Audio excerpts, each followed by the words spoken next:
Welcome back to the Street Shaman Podcast. I am your host, Shamanic Poe, aka Potent the Rockstar, and today I'm here with certified psychiatric registered nurse and supporter of psychedelic use for trauma and addiction, Richie Ruggiero. What's going on, my guy? How you doing?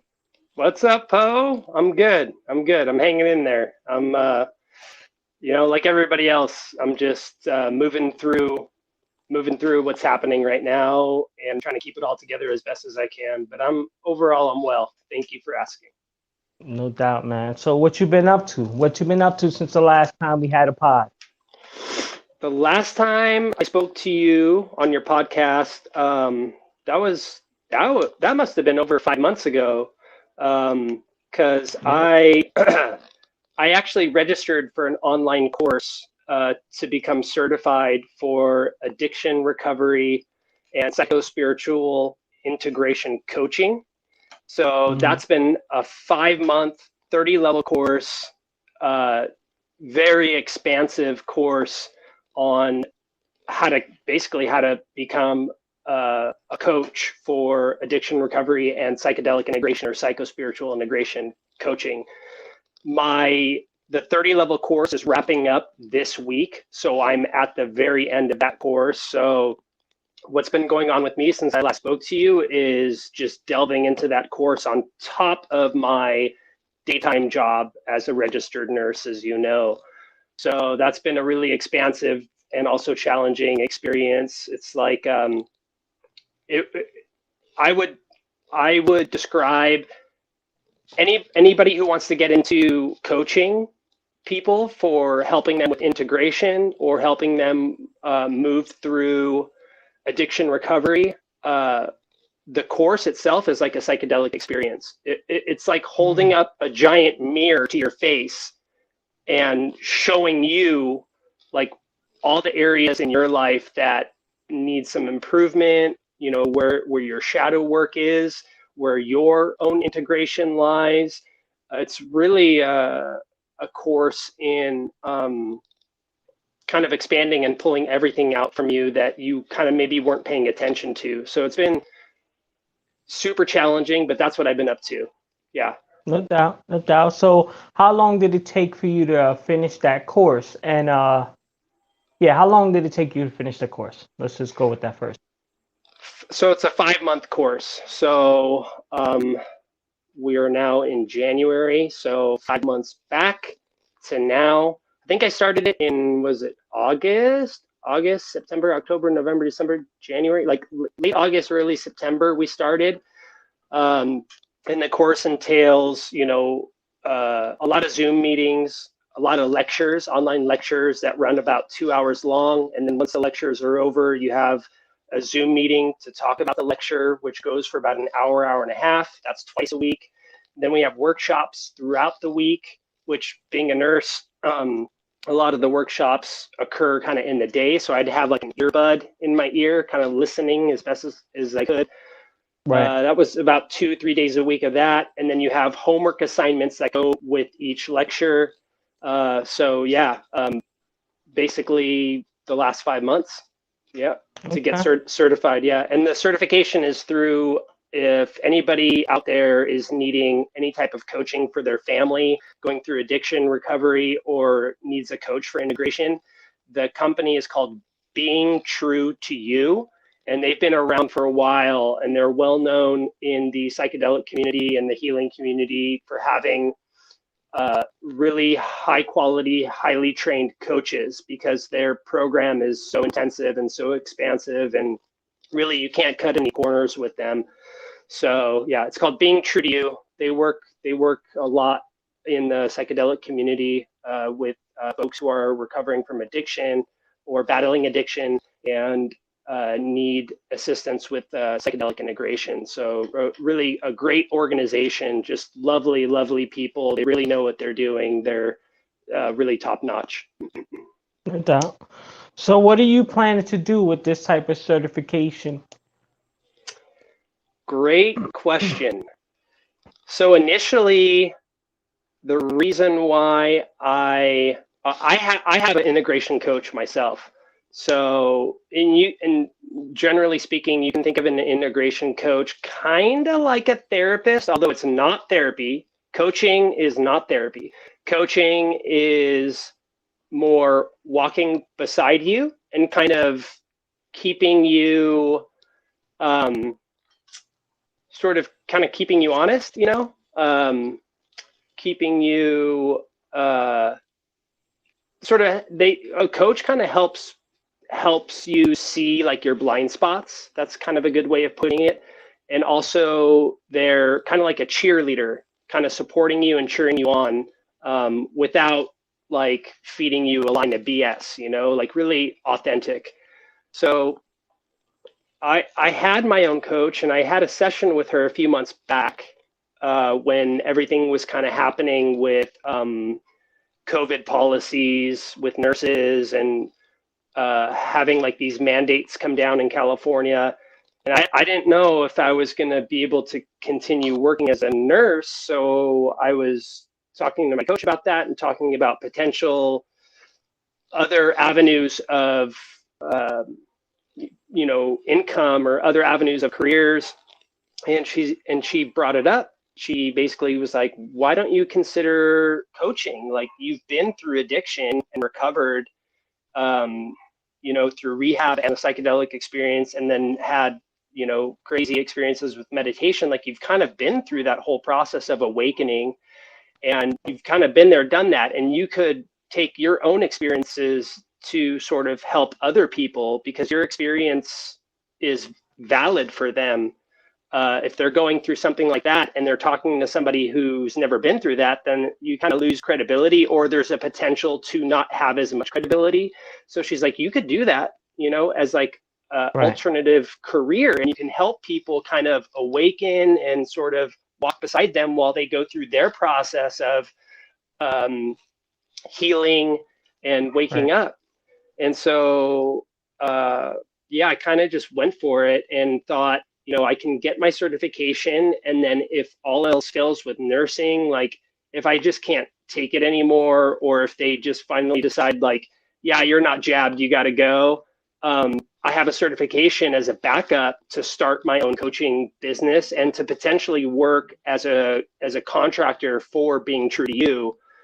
So that's kind of how that all came about. And the reason why I kind of pursued that, I've had people over the years reach out to me, because I'm very vocal about my history of addiction and recovery through like the psychedelic experience, and that's still considered kind of like not so mainstream, although it's getting way more mainstream now. At the time, it wasn't, but over the years, because I've continued to be somewhat vocal about that, I've had people reach out to me, and I've been able to meet with them and sort of just share like, this was my experience, this is what I went through, these are some tips and tricks on what to do, what not to do, legalities, being aware of, the medicine. Each medicine is different. Just generally being able to kind of educate and review and support people through their possible consideration of pursuing that as a healing modality.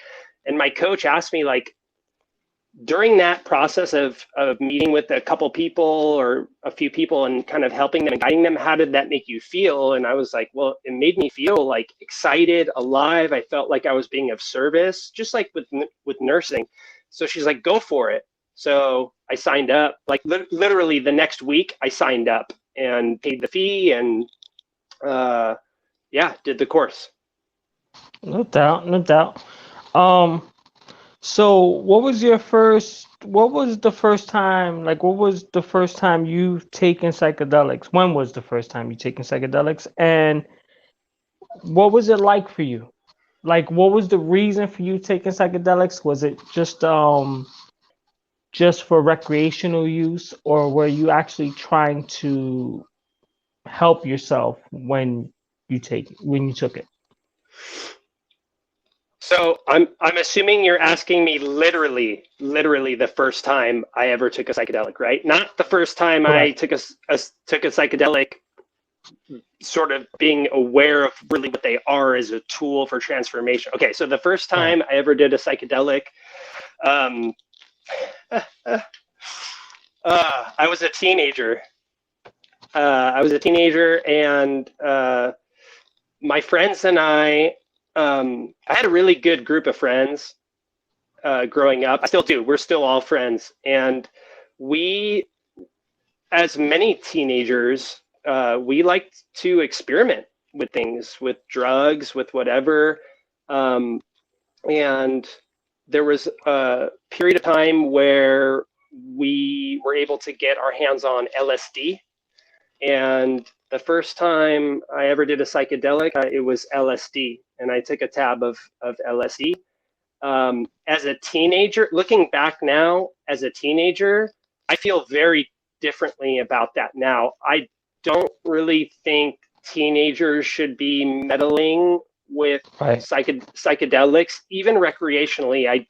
These are really, really powerful tools that can open you up to levels of consciousness that literally can cross you over to the realm of spirit, of the divine.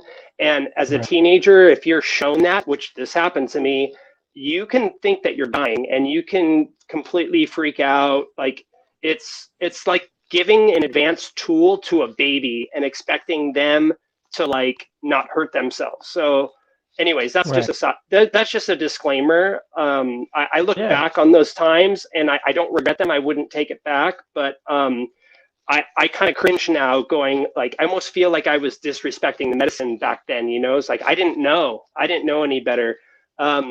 But the first time I did LSD, it was a really pleasant experience. It was like we used to skateboard everywhere. So we would get together like a whole crew of like little grimy punk rock Southern California skateboarders, and we drop LSD and we would just skate around the neighborhood looking for lemon trees, because apparently like if you eat a lemon while you're on LSD, it'll like enhance the experience. So we would skate around the neighborhood looking for lemon trees, hang out. We'd hit up a park and just kind of sit and like look at the trees, look at the sky.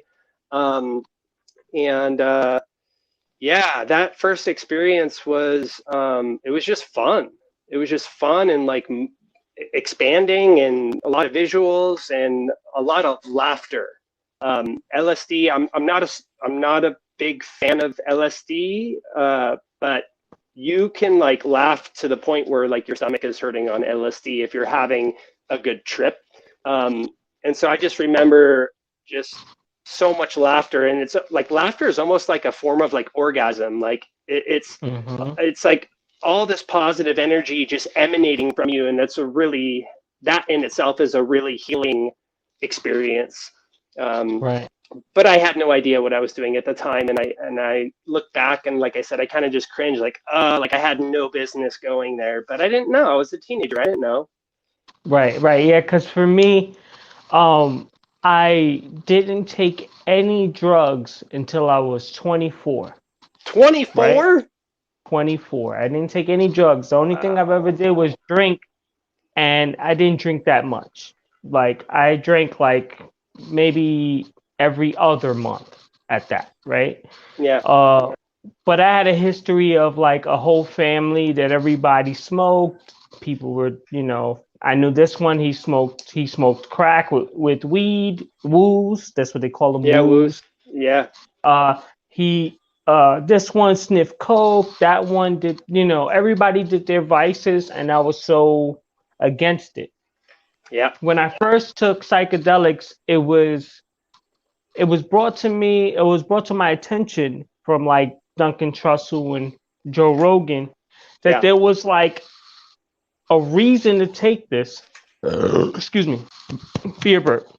Yeah. A reason to take this outside of recreational use. There was a reason to take this for for the betterment of your life or your mind, or it can get you. So that's what sparked the idea in me to actually take some type of psychedelics. So I've always, I can say this, pretty adamantly that I've always taken psychedelics as a form of medicine or as a form of treatment or as a form of like, let me see what I'll learn today from this, Yeah, you know? exactly. And I think everybody should take psychedelics that way. I don't think it should be taken, I obviously, if you want to take it to have a great fucking time and you're going to a show and whatever, that's cool. But I really think that it's meant for people to take it to learn some shit about themselves, to open up a door in their mind that they can't seem to open. Right. You know. Right. Yeah. Yeah. I agree with you on that. These are really powerful tools, and they really demand an approach of respect, reverence. I mean, these are tools that can show you that there's something beyond our three-dimensional human regular day-to-day experience. Like, they can really bring you to a conscious level that's sort of like, we have conscious states like awake, alert, and oriented times 4, which is just being awake and knowing who you are, where you are, and what's going on. Sleeping, unconscious, the dream state, like, we're all familiar with these states of consciousness, but there's a lot of people who are not familiar with altered states of consciousness or expanded states of consciousness, which is a different level of mind that is typically undeniably something else, something that is, it's a feeling, it's also a direct feeling, it's a direct experience, it's a direct knowing, it's something that is just expanded. It's almost like a higher octave or a higher level of awareness that we normally can't tap into in our regular day-to-day lives. And that's something, like I said, that demands respect, it demands reverence, it kind of demands intention, Right. And I think that's where a lot of people can kind of get into trouble at like raves or parties, where they might not necessarily understand that this is something really powerful that they're working with, and they think it's something that's just recreational, and they take it, and that's where you can find yourself in maybe not necessarily a dangerous spot to your biological physiology, because really these medicines are really not, they're not toxic to your internal organs. You can't really overdose on them. The LD50 or lethal dose 50 for psilocybin mushrooms is like, basically there isn't an LD50 for that, which is crazy. So but psychologically, you can find yourself in a space where you could really, freak out and do potential harm to yourself. So I will say, in terms of recreational use, I think low dose psilocybin, I think, is beautiful for recreational use with intention, like, and with respect and with reverence. Like, I'm going to go out dancing tonight and I'm going to take a half a gram or a gram of psilocybin just to kind of feel the medicine within me. I'm not going to be hallucinating. I'm not going to be, out in la la land. It's a low dose. It's very subtle, almost like having just a glass of wine. You're not wasted. You're just altered just a little bit to feel that warmth within you. Like, I think that's beautiful if there's intention behind it. But to blindly just like, oh, I'm going to drop, 5 tabs of acid and go to Burning Man and like, woohoo. It's like, man, like, you might want to think about that, Absolutely. So why do you think Big Pharma hasn't adopted MDMA or mushrooms or LSD as a form of therapy or treatment for anybody that had any type of addiction or trauma in their life? I think to answer that question, we have to go back to the 60s, when these medicines, so LSD was heavily studied, I think, in the 50s. Like, there's a ton of research papers and research studies on LSD from like the 1950s showing the potential or efficacy or effectiveness in treating addiction, specifically alcohol addiction. And you had this era or this decade of research in psychiatry that was kind of blossoming and really showing data that was obviously showing positive outcomes for people who were suffering severely from addiction and probably some trauma too, right? Trauma and addiction kind of goes hand in hand. Right. You know, addiction tends to be behaviors that are trying to quell a type of trauma, right? It all kind of emanates from trauma. And what happened in the 60s was basically this revolution, like the psychedelic revolution in the 60s. Right. And I think what happened was, or what happened was the power structures that be, you know, Vietnam was happening, and you have all these people that are waking up and going like, wait, we're all like in this together. We're all connected. We're all human beings. We're really one human family on this planet.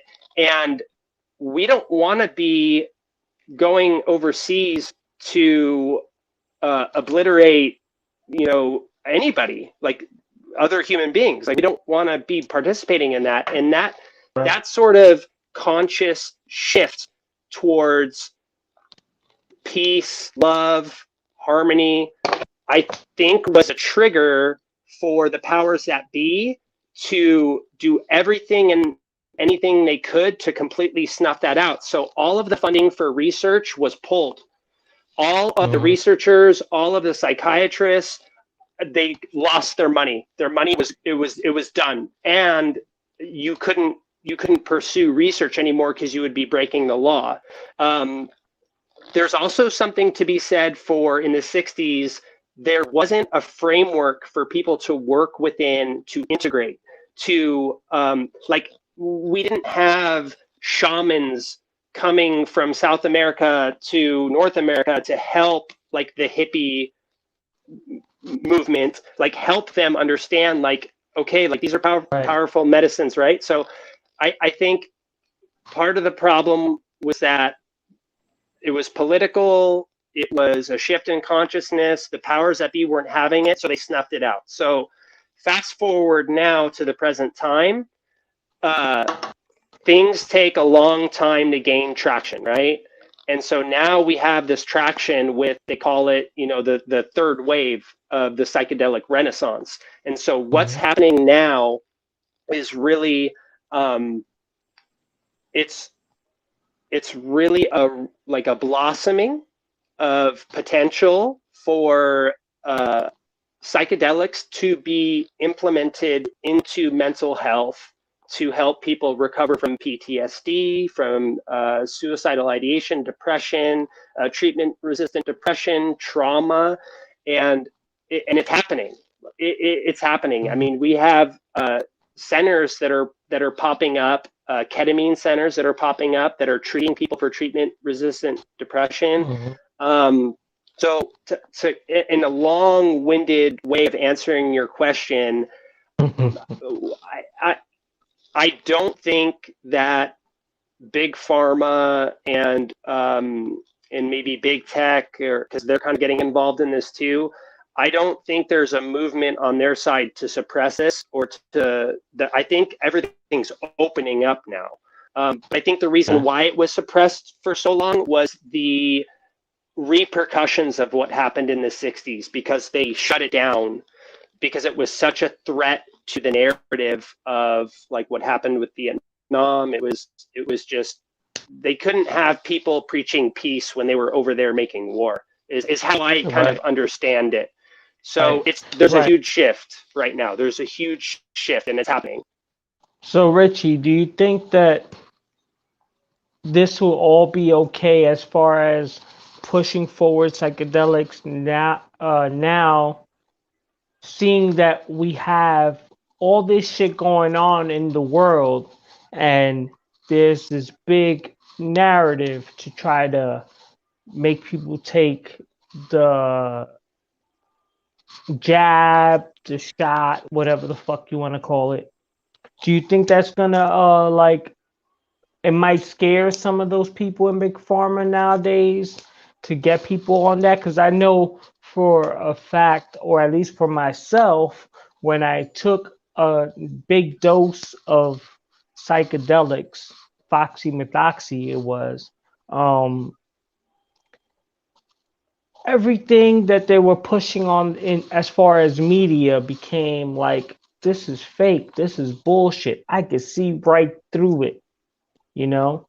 So my fear is that they're going to take all this stuff, they're going to try to push back the idea of psychedelics because it pushes us to understand that all this game that they're playing is actually a game that they're playing.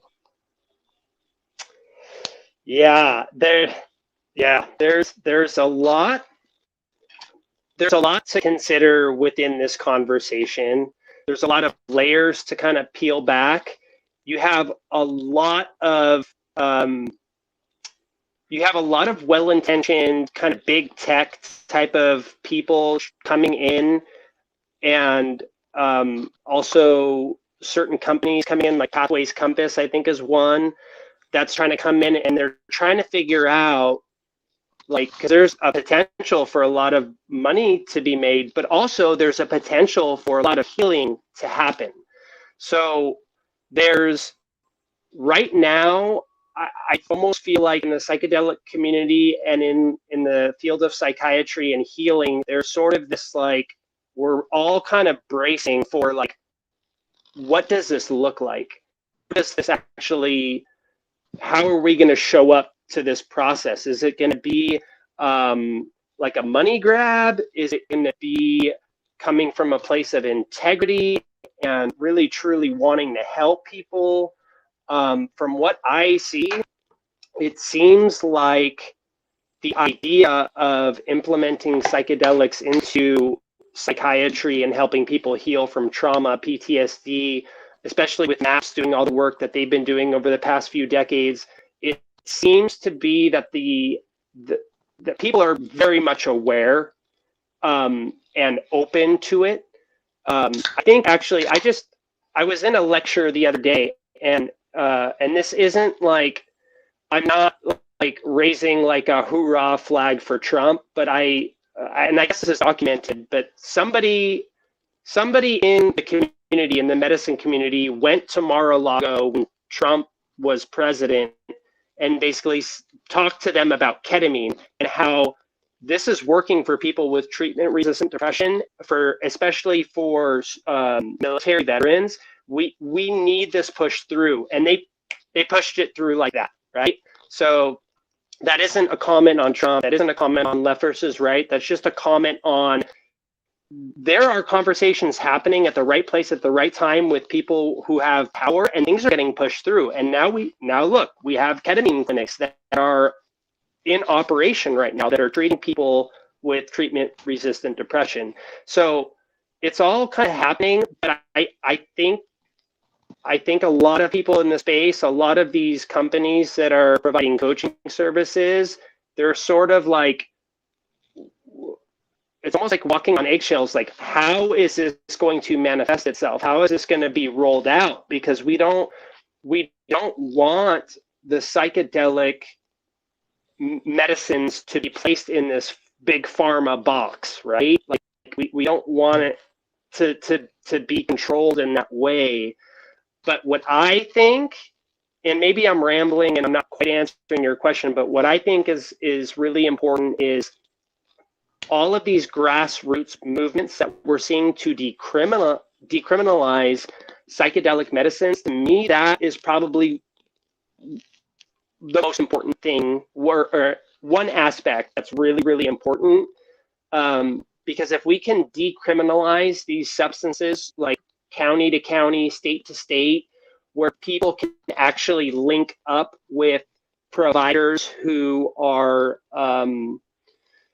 of integrity, providing high quality patient care with integration.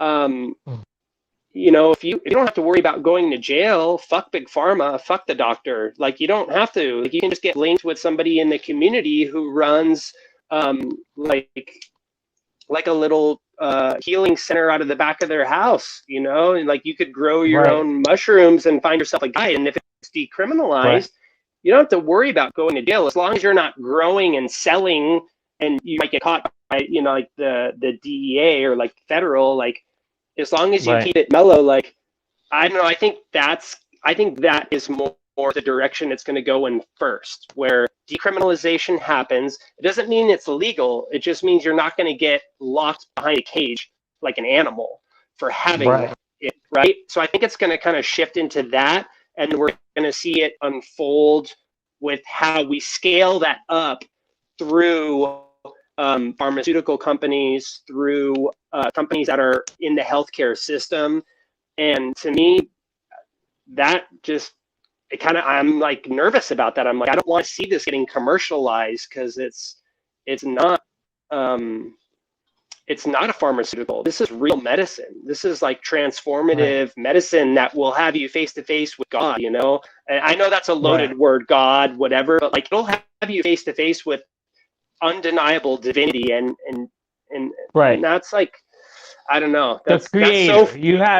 That's so fun.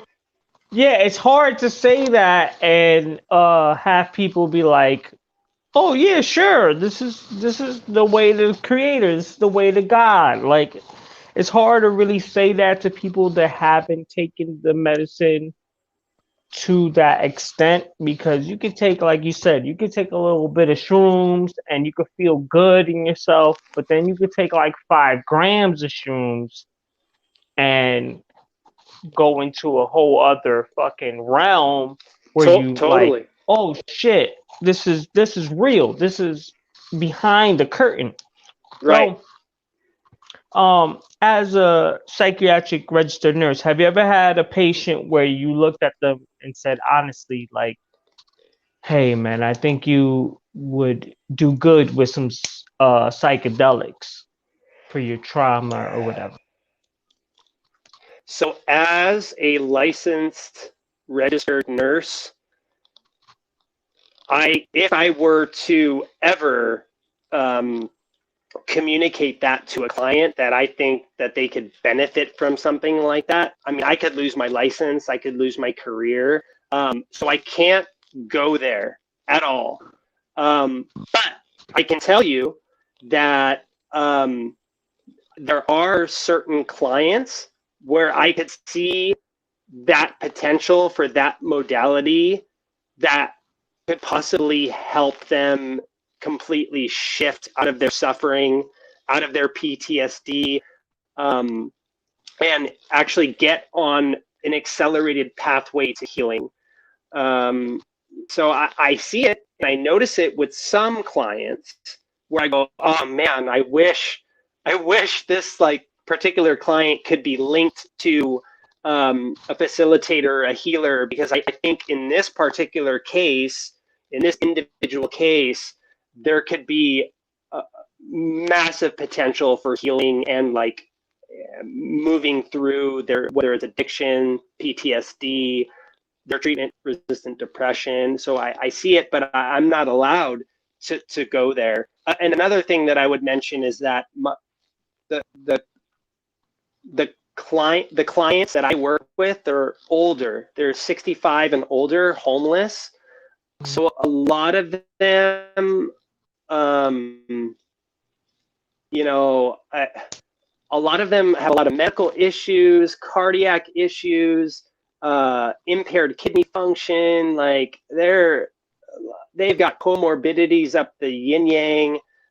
So for most of them, like it probably wouldn't be the best idea, but there are some where I've been like, oh man, like this guy could really benefit from a healing session with maybe MDMA to help with the PTSD, or even like a high dose psilocybin experience to kind of help give them a little bit of a break within their addiction, to interrupt their addiction pattern. enough of an awakening to like get them like, okay, whoa, like, yeah, all right, like, man, I just got like a crazy awakening, and like now like I'm ready to actually like care about myself, you know, because sometimes it just takes a one single episode or an interruption in the addiction to really get a foothold on making progress in your healing process. So yeah, yes, there are a couple clients that I wish I could have that conversation with, but it's totally against the law. Right. I understand that. So, what do you think is the reason Big Pharma promotes and sells so much medicine that doesn't really work, but gives some type of temporary relief or temporary fix, as opposed to giving people the medication that can truly help them move on from whatever they're going through? Such a good question. That's such a good question that also has so many layers to it. I think that, you know, I don't want to slam big pharma or the Western medical model and be like, it's their fault. It's their fault. You know, like Richie, the Western medical model. Hold on, Richie. I will. It is their fucking fault. Okay. These motherfuckers just want money. They want it stacked really fucking high to the fucking moon, and that's all they care about. They don't care about people's health. They don't care about people moving on, moving forward. They just want us to prescribe something that can make the money keep coming. Okay, that's true, and I agree with you. And that is an aspect of that relationship that we as human beings, especially here in the United States, have with big pharma, right? With the Western medical model of, oh, you have a symptom, we're going to treat that symptom, right? Rather than viewing it as, oh, your symptom is actually like it's a signal that something's wrong. So what is actually wrong? It's like, no, the signal's popping up telling you something's wrong. So we're gonna dull that signal, right? I'm not saying that there are situations where that's really helpful, right? But what I'm trying to say is, like, we as human beings, like, we have to own that, because what happens when you actually take care of yourself? What happens when you have a regular exercise regimen weekly? What happens when you ensure that you're not on your cell phone till midnight, and you're, you know, not watching TV till midnight, and you're actually getting appropriate amount of rest, good sleep, you know, 8 hours of sleep a night, and you're exercising, and you're well hydrated, you're drinking plenty of water throughout the week, you're nurturing yourself, you're nurturing your relationships with your family, your friends, like, you're really doing the best you can to be holistically a healthy human being. When you take complete control, or at least give it your best effort on a daily basis to take ownership of your health, you're probably not going to be prescribed a long list of medications from big pharma. So this is a quote, I can't remember where I heard it, but it's like one of the most revolutionary acts is to basically get your shit together and take care of yourself. Like, so again, there's so many layers to this. But I think that this system was set in place like long ago, many years ago. I think what they did was they basically took all like the herbalists and basically kind of sort of painted all like the herbalists and all like the ancient, ways of healing medicine, let food be thy medicine. They kind of painted all of those types of modalities as like bullshit. Like, this is all bullshit. There's no science in it, which is a lie. This is the way, the way is medications, right? And so this whole system kind of snowballs from back in the day to now. And there's a lot of there's a lot of layers to it. You know, it's like, you know, people want the quick and easy fix. People want the jab, you know? It's like, Right. no, I don't want to start exercising. I don't want to eat organic fruits and vegetables. I don't like, fuck that. I'm going to keep smoking my cigarettes and give me the juice, you know, like, and I'm not saying that as a disrespect to anybody who's making any type of health decisions. I'm saying collectively, like, we have, as a human species, like, we have to look at that. We have to look and like be aware, like we're also responsible for creating this. It's not even a healthcare system. It's like a sick care system, you know? Right. Right. So like we have the power, you know? Right. A lot of people have a hard time with accountability. And, yeah, it's hard. It's hard. The biggest lesson and one of the first lessons I've ever learned from psychedelics itself was taking accountability for my shit. Ding, That was ding. the first thing that popped up. The first thing that popped up was boom, boom, boom. Some of this was your fault, motherfucker.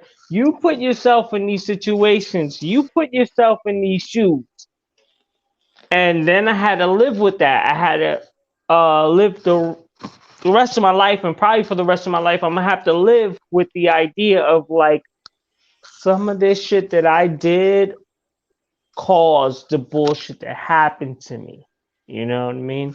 And a lot of people don't get the chance. A lot of people don't get the fucking chance to learn that about themselves. So they're running around like, no, actually, blah, blah, blah, blah, blah, blah. And it, like, as soon as you try to tell somebody something, even if you tell them in the nicest way possible, they turn around like they quick to like snap. And it's like, hold up, if you didn't snap and you just took a second to think, you would be way better off.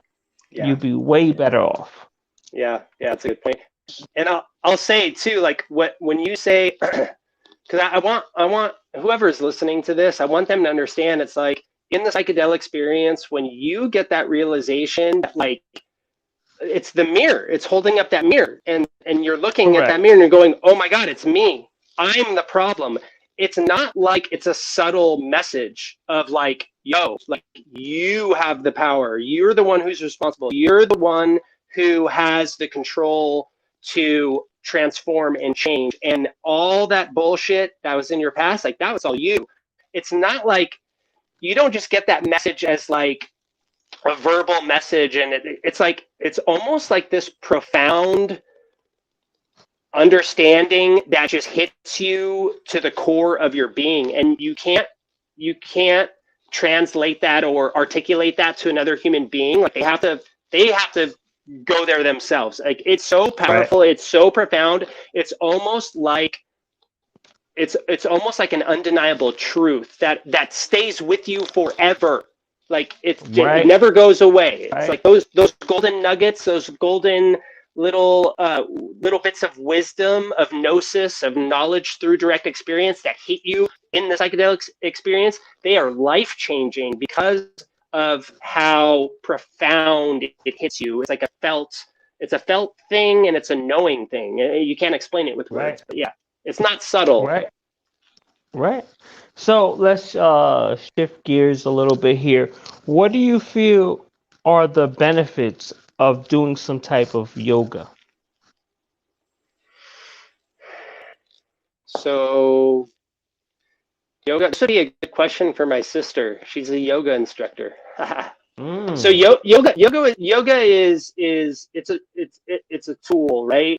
So yoga is union, right? So like, there's different pillars of yoga, and all the pillars of yoga are basically to obtain or attain union with the truth, right? Like, your inner truth, the truth of what kind of lies beneath the ego, like at the core, like your essence, your soul. So union. So that's the goal of yoga.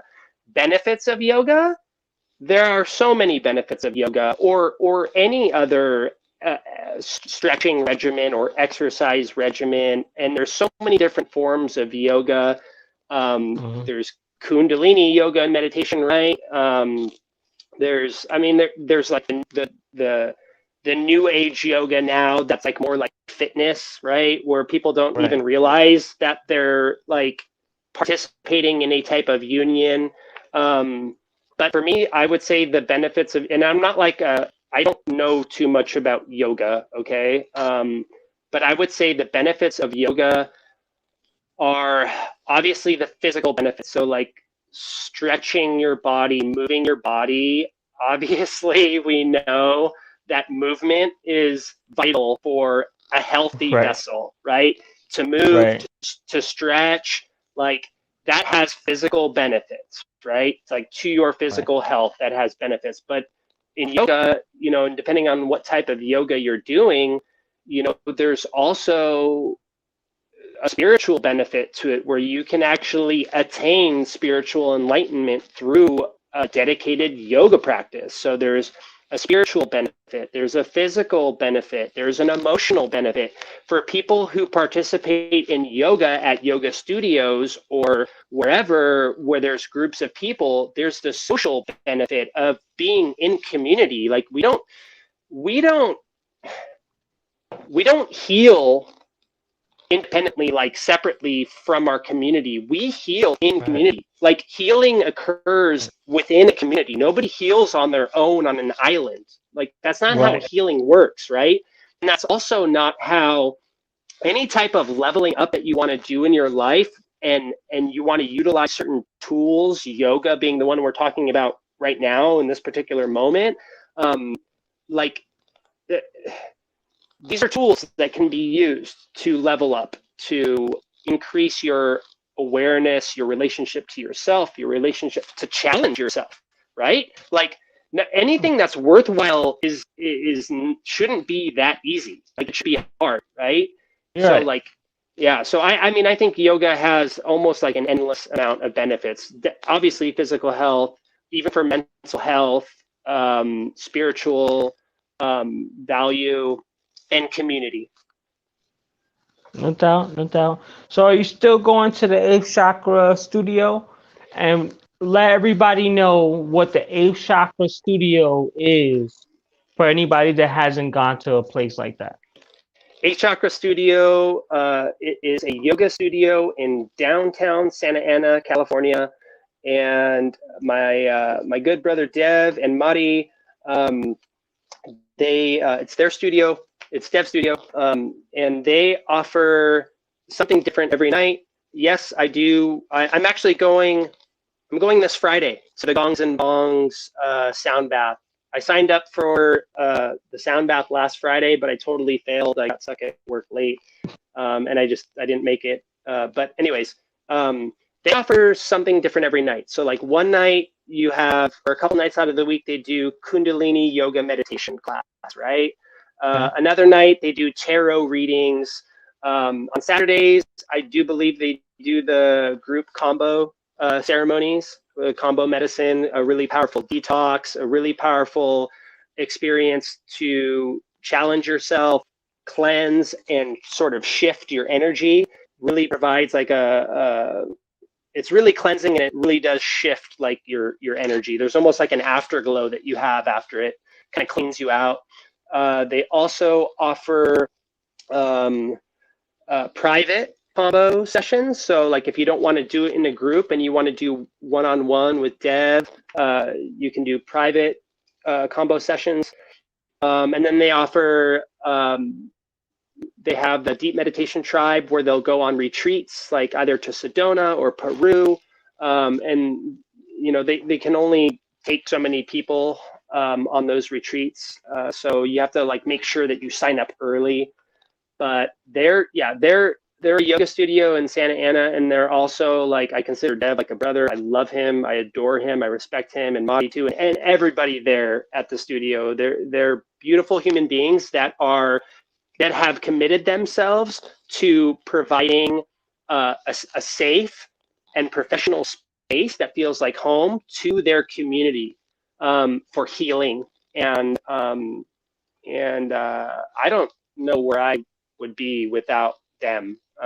Yeah, I mean, I had my crazy like breakthrough in meditation, and I was lost, and I just started looking online for like local places to go, and I found Eighth Chakra Studio. I called them up. I'm like, I had some crazy experience. I thought I died. Like, I don't know what's going on. I think I'm going crazy. Like, I need to talk to somebody. Went down there, and he's like, yeah, no, you're not crazy. You have spiritual awakening. Like, welcome to the party, pal. And so, yeah, so it's been that Eighth Chakra Studio is a lot of things to me, but it's a wonderful place to go integrate, to heal, and to maintain your practice of taking care of your vessel, your soul, your mind, your body. Yeah, it's just I just have to extend that gratitude to them, because the work that they do is just like the work I do in psychiatry and helping the homeless people here in Orange County. Like, that's important. Their work is like so important as well, to the community. Yeah. No doubt, no doubt. So I seen you post some stuff on your Instagram about all the slander that they're throwing at Joe Rogan and the great guest that he's had there about the pandemic or whatever the fuck you want to call it. Um, why do you think they're doing their best, like mainstream media? Why do you think they're doing their best to try to cancel Joe Rogan from the rest of the people that haven't subscribed to him yet? The simplest answer I can think of or come up with is who's funding big media. It's big pharma. Even like CDC, FDA, like they get funding from big pharma. Like, so whoever's paying you, you need to like protect their interests, right? So if you're getting millions and millions or billions from big pharma, you need to toe the line. You need to toe that line. So, and it goes beyond that. We know that there's treatment. We know treatment works. Like my 80-year-old dad who like has half a lung, got COVID. And we talked about this last podcast, where I was bringing up the importance of being solutionary. I had protocols ready to go for him, threw those protocols right at him. We all had COVID. He was the only one who basically had no symptoms, because I didn't get treatment for me because I'm young. I'm like, fuck it, I don't need. And I'm already taking like some like vitamin like C, zinc, quercetin, EDC, right? Like I'm already taking stuff, but like we threw that at him. No big deal, right? So it's like there's a commitment to on behalf of like big media, and also like the CDC and the powers that be, to stick to that narrative no matter what. It doesn't matter. Like they're all in. Like you go to Vegas and you put all your chips in one spot, and even though you know that like your chips could benefit like being in like another spot, but you make that decision from the get-go. And that's what they did. They made the decision from the get-go. They're like, okay, we hear you, but this is the direction that we're going in. Jabs. That's it. So I think that's what it is. It's just stick to the narrative, and don't ruffle any feathers with the cash cow that we have.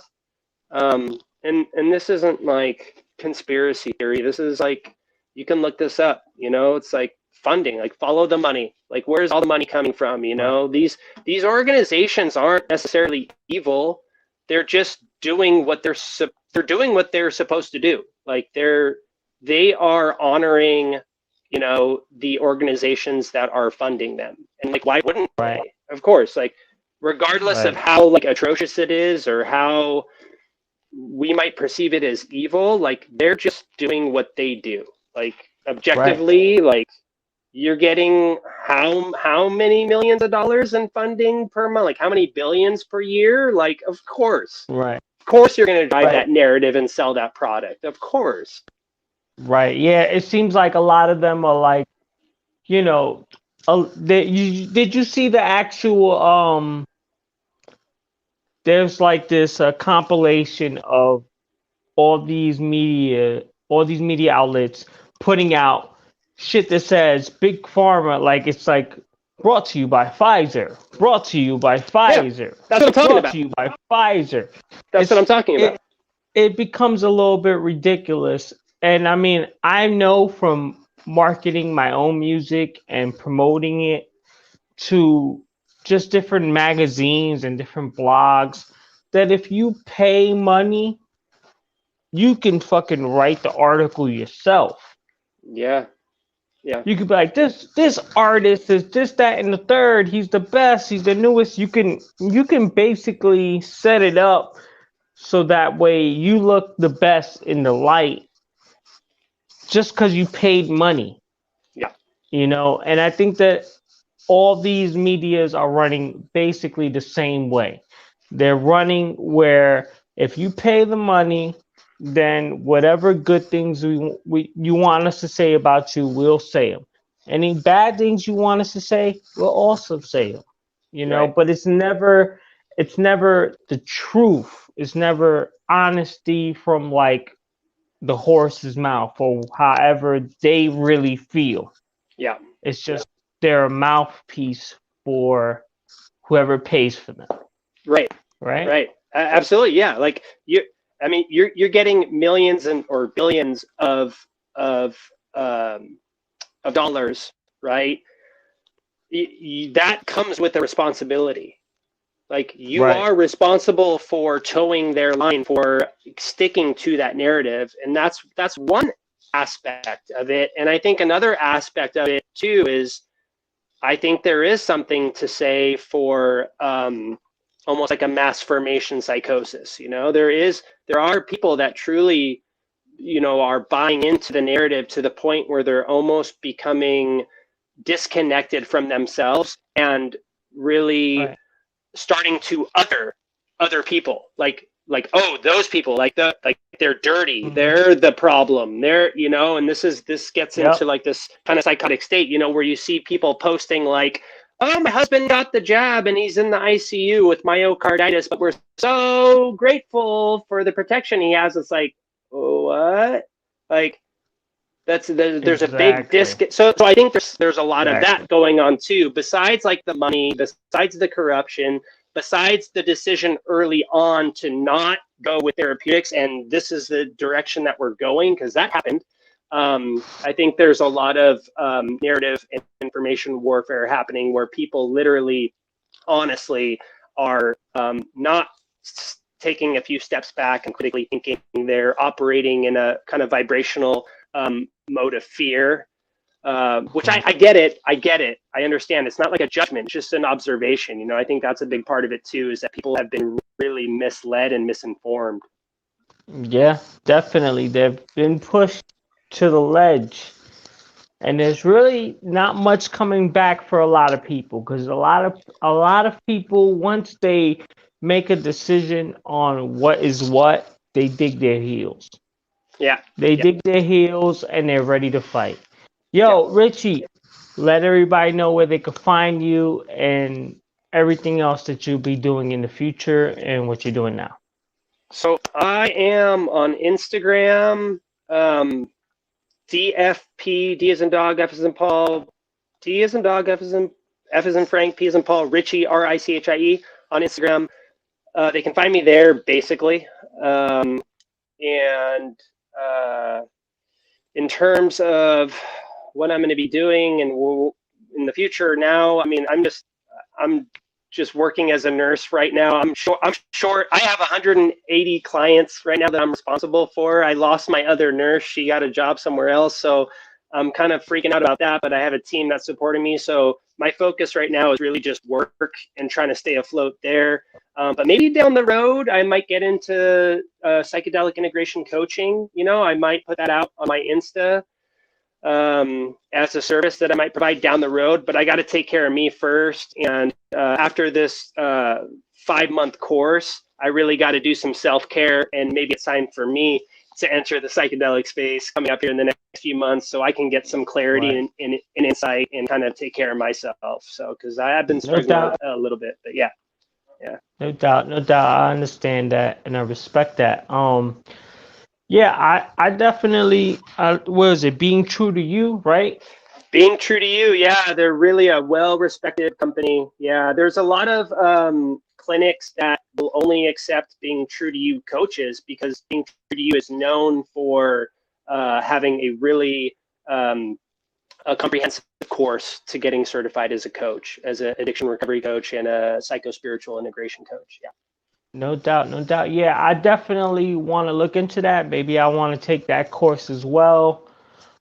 It would be dope to coach people, Yeah. and I think I will fit. I think I'll fit. Yeah. As far as helping people with that type of stuff, because that's always been the case for me as far as psychedelics. But Yeah. yeah, man, thank you for being on. Thank everybody in the chat. Thank everybody that's leaving comments after the chat. Thanks everybody that's liking, subscribing, donating. This is the Street Shaman Podcast. I am your host, Shamanic Poe, aka Poe the Rockstar, and here with Richie Ruggiero, and we out of here. Motherfucker!